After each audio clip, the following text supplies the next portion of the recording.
Hi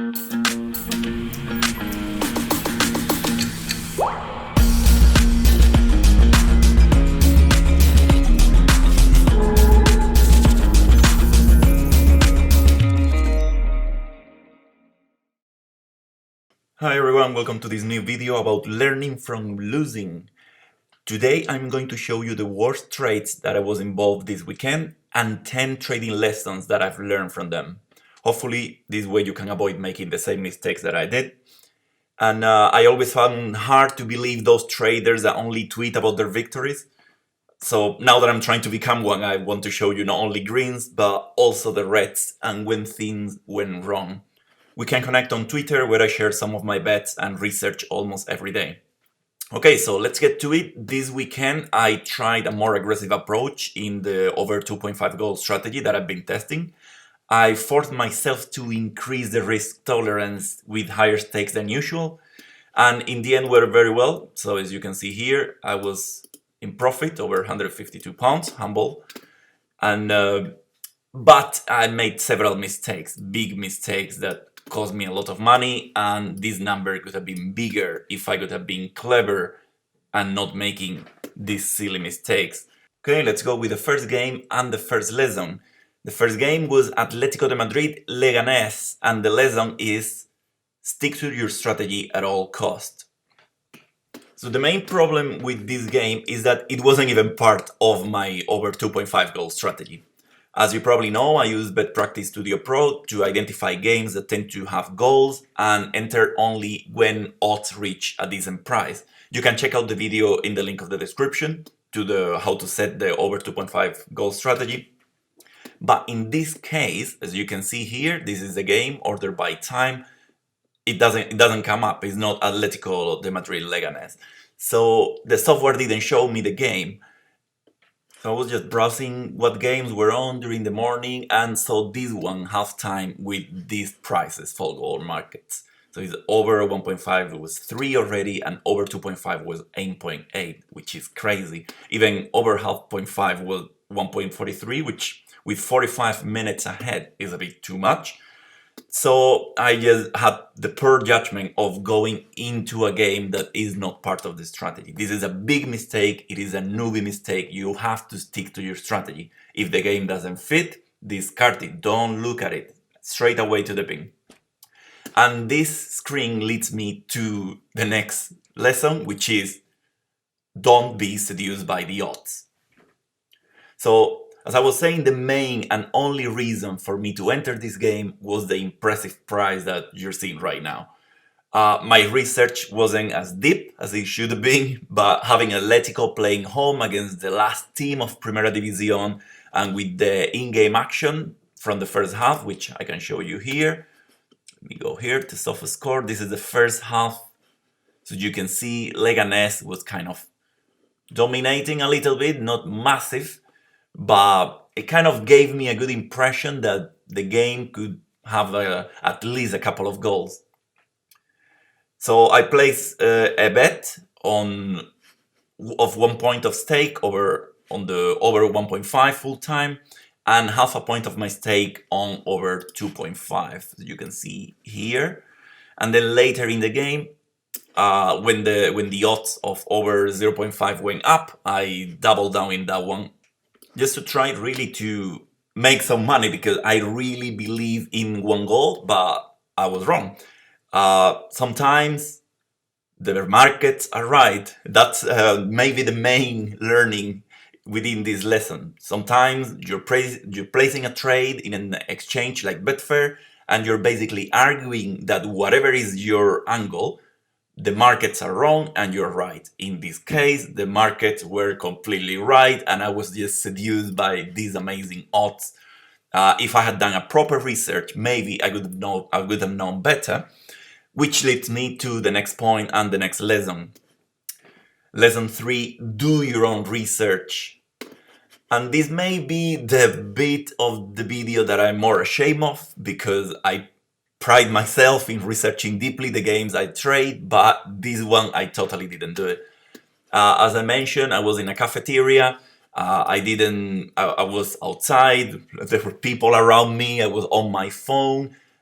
So I couldn't really go past having a look at SofaScore and a quick look at bet practice, which is not optimal. You should have a proper look at the head-to-head, like as I'm doing now. I'm showing you here. And as you can see, the stats are very clear, telling you that it's an under game. The both team are being under this season. You can check goals, like their average 2 goals, 2.45 is not really telling you nothing good about over 2.5 or over market. If we go to the head-to-head, this is even worse. This is what I'm really ashamed of when I look at this now, is that look at the past performance. It's only one game has been over 2.5. Like it's even under 1.5. So really placing that those trades was silly. I had no data behind me. Also, I didn't know that Diego Costa was injured, which is one of the main strikers of Atletico de Madrid. I completely forgot to check the weather conditions, which can be a massive factor in gold markets. So yeah, altogether, remember please, before entering any trade, make sure you do your due diligence and research it properly. So now let's move to one more lesson that I learned from this game. Question your judgments. This one is a bit tricky to explain because during my poorly done research, I just assume a few points. I assume that because Atletico de Madrid has been kind of losing lately, they've lost Super Cup against Real Madrid, so I thought, well, maybe they'll feel strong about doing a solid victory against Leganés, which at the moment was the last team of the table. Also, Atletico Leganés is kind of a derby in Madrid. They both teams from that region, so it should be kind of an intense game. And again, the in-game action of the first half was telling me that Leganés was going for it, and I hope that the second half was going to be the same. Which Atletico was a bit stronger, as you can see here, but still not enough. It was only one big chance in the whole game for conversion and didn't happen. So these 3 judgments that I quickly made in my mind in the cafeteria were fully wrong, as we know now, because the game ended 0-0. Atletico seems to be demoralized and it's in a bad performance streak. Maybe, I don't know if the players are tired, maybe they're just not finding goal. Whatever it is, it hasn't ended just yet. They're still in that bad streak. And of course, there's a tricky balance between questioning your judgment and being paralyzed for overanalyzing your trades. The best recipe to be safe in here is, again, having a clear strategy, sticking to it, and researching each game deeply. All right, and this leads me to lesson number 5, which is teams play for points, not goals. And this is an important lesson if you, like me, if I'm usually just doing trading in over gold markets. So it's important to never forget that the teams don't care as much about goals. And I'll show you how, because towards the end of the match, Leganés seemed really happy to just be striking 1 point out of this game, and they just started losing times. They started being dirty, being aggressive. As you can see here, like half their team ended up with a yellow card. The goalkeeper was kicked out. In fact, he was kicked out for wasting time during the additional time, and he still stayed in pitch, losing time. They definitely broke the flow of Atletico's pressure. And by the way, if any Leganés player or coach is watching this video, what your team did in the last 20 minutes is a disgrace to football. Shame on you. Oh, well, okay, that was kind of a joke. It's fine. But again, this is the thing. Like, we have to understand as traders in gold markets that teams play for points. Defending that 1 point was what Leganés wanted, and they definitely achieved it. So in that sense, I take my imaginary hat off. And yeah, it's a tricky balance again, because teams need goals to get points, but not always. Sometimes the coach of a team may decide that maintaining the 0-0 is the best outcome, and they may close lines in the back. They may ask players to be a bit extra aggro, or just let the clock run, and that's what happened this game. Well, that's enough lessons from this one. Let's see the next one. I'm not sure if in my efforts for pronouncing Dutch properly will succeed, but Willensweit and Zolle. And the game was flagged by the practice. This one was. Let me show you here. Just loading my presets. And the game was definitely flagged this as part of the 2.5 strategy, but it ended as a 0-0 as well. So what happened here? How did I end up losing all this money in this trade? With bet practice, I got these two games. I was monitoring the Groningen Ajax and the Willen Zwolle. And in the Groningen Ajax, there was a goal before my entry price, so I stopped following that one and focused on the Willen Zwolle game. Watching the game in the background, keep having an eye in the in-game action, and I placed a trade backing over 2.5 when the price reached my target. Just for comparison purposes, let me show you that the Dutch ranking here. As you can see, Willen, it's exactly where Atletico de Madrid is, and Zwolle, it's down, as it could be Leganes, although this was a classic Dutch game. Both teams were going for it, playing like equals. Zwolle really surprised me with a few players showing great quality moments, and but just the goal wasn't happening. It could have happened any time though. When the price reached my target for over 1.5, I entered 2 with 2 points of stake, aiming to cut my losses, which is a mistake that leads me to lesson number 6. Don't chase your losses. One thing is reducing your liability, and another different is just chasing your losses blindly, as I did in this game. Instead of losing 1 point of stake when my trade went wrong, I just doubled down on it, lost 3 at the end. That was silly. I could have tried to reduce my liability by maybe backing a 0-0, which was a decent price at some point, but I was just distracted by the intensity of the game, and I really was hoping for a couple of goals. And this isn't really trading, this isn't betting. What I did was gambling. And again, I'm quite embarrassed of falling prey of it, but it happened this time, and this brings me to the next lesson. Set stop losses and entry points. I entered this game early, but goal wasn't happening. Although again, I was really feeling that it could.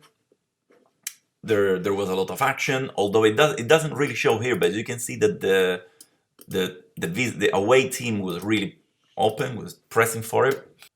And the mistake here was not establishing any exit points for the trade. I just let the first bet run forever, and you should never enter a trade if you don't have an exit strategy. And this is one of the basics of market trading, and this is not only applied to sport trading, but also for stocks, cryptocurrency, gold, whatever transaction you buy and sell in the market. For instance, I could have cash out for a small loss by minute 60 when no goal happened. Maybe I could have recovered 40% of my original stake, and if following the game I still thought a goal could happen in the last half an hour, I could have reinvested the recovered stake into a higher odds of saying over 0.5, maybe laying the draw, maybe even just backing 0-0. Any of these could have been better than just gambling on gold markets for no reason, just hoping for the goal. But I didn't do it. I paid the price for my impatience and for my thirst of goals, and this is the last lesson learned from this game. Be patient, don't FOMO. If you're familiar with the trading concepts, you may have heard the concept of FOMO. FOMO stands for the fear of missing out, and it's really the sense of urgency that one gets when it's participating in a trade or it's losing to entering one. And you know, maybe if you trade, you feel this, right? Like time is running, prices are moving, maybe the odds are getting really high and really juicy, or perhaps they're moving against you because the clock is running and you're in an under market, there's one goal. In any case, you have to control your emotions and be patient at all time. It's really hard, and it only comes with practice and with time, but we have to do it. Every day you trade. In this case, I entered the over 2.5 trade because it was within my strategy. But I only entered the over 1.5 because I let my emotions take over. That's it. It was a hothead decision that shouldn't happen. We have to be as cold as possible and let the data drive our decisions. And well, those are the lessons that I learned from this game, but I have two more from one more game. The last game I'm gonna talk about today is Roma Lazio, which also cost me money. But let me begin saying that this game was a delight to watch as a football supporter. It's one of the oldest derbies in Calcio. Both teams were really going for it, playing hard, playing really good Italian football. And the game was flagged by practice as one of the games within my strategy of the over 2.5. I managed to enter the trade at a good price for 2 points of stake. And then Roma scored one goal, as you can see here. Sorry, here we go. I entered, and like a couple of minutes later, boom, one goal. And then even better, 8 minutes later, boom, second goal. Life is beautiful. Already I was minute 34. I was already 2/3 of the way done for the over 2.5. Both teams were really trying to win the game until the last very second. But the third goal just didn't happen. I could have definitely cashed out after the second goal, but at the moment, my bank and stakes, as you've seen, they're not really massive. So I could say that my cash outs are not really that worthy when you have 1 hour of game ahead. So this is the next lesson. Better in the pocket. This lesson really depends on how you play your trading, right? And it goes hand in hand with previously mentioned point of setting exit points. You can be a risky trader and go for big wins, trying to reduce your liability when things go south, or you can try to avoid risk by playing safe and catching free bets, or perhaps you're more of a scalper and you're happy with the smaller wins that compound and grow your bank over time. Whatever your style is, always consider the possibility of cashing out and securing some profit. Personally, this game helped me reflect on what I could do when I managed to multiply my current bank and I start using really big stakes. It's not the same psychological frame when you have 100 quids in your bank and you're making bets with £3 or £5 than when you have a bank of a few thousand and you're betting minimum 100 or 200 quids per trade. So I didn't cash out this time because the profit after the second goal didn't seem enough and I was happy to wait while enjoying watching the game. If the cash out would have been a couple of £100, I surely would have done it. As the bank grows, so should do your money management skills. So this brings us to the last but not least lesson. You control your trades, not the game. And as my mate Gertz pointed out very cleverly the other day, we have to detach ourselves from the games. As with everything in life, there are things that you can control, there are things you can't. When trading sports, there are many things that you can control, and we've talked about them in this video. You can set your strategy and you can stick to it. You can do a proper research. You can create entry and exit points for every trade.